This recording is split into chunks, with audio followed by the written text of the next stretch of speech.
Putting a Wall Street fox into the taxpayers' henhouse, that's what some are calling the decision by Congress to appoint Paul Atkins, former Securities and Exchange Commission member, to the Congressional Oversight Panel. Bloomberg columnist David Riley joining us to tell us more about this Wall Street fox. So Dave, tell me, why are you so down on Paul Atkins and kind of having him oversee TARP? What's the deal here? Well, Paul is, first of all, he's a very smart guy, very well-intentioned guy, but he was also very, very wrong on so many issues during his time at the SEC.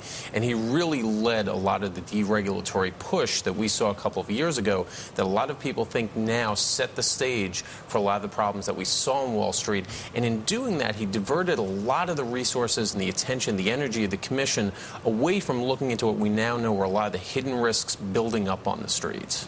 Hey, why is Atkins so key? I mean, he wasn't the chairman of the SEC. Right. He was a member of a panel of 5, kind of like Ben Bernanke before he was appointed Fed chairman.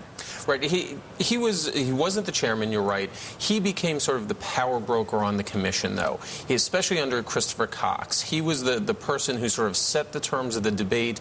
And if you talk with people within the SEC, he really became a roadblock. So he was pretty influential. He was influential both in what he did and what he wouldn't let happen. A lot of people in enforcement just felt they wouldn't bring things to the commission because Atkins was going to block them. Right. Maybe I'm being naive, but people can change, considering what we've lived through and gone through.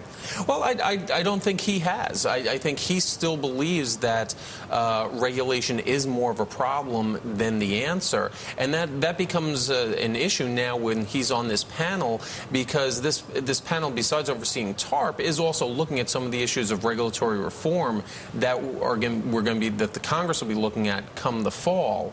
So he's a pretty sort of strong voice on the deregulatory side. Right. That's going to be coming out and is likely. Last time around, he sort of was one of the leaders of the counterattack to the reforms we saw post-Enron.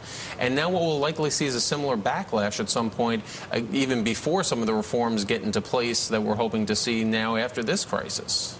Will we likely, though, see Wall Street fighting back against regulatory reforms, given the current environment? They're not the most popular people in the country. I think we're already seeing it. I think, just if you look at, for example, the fighting that's going on in Congress behind the scenes to thwart something like a consumer protection agency, the fight over just what too big to fail.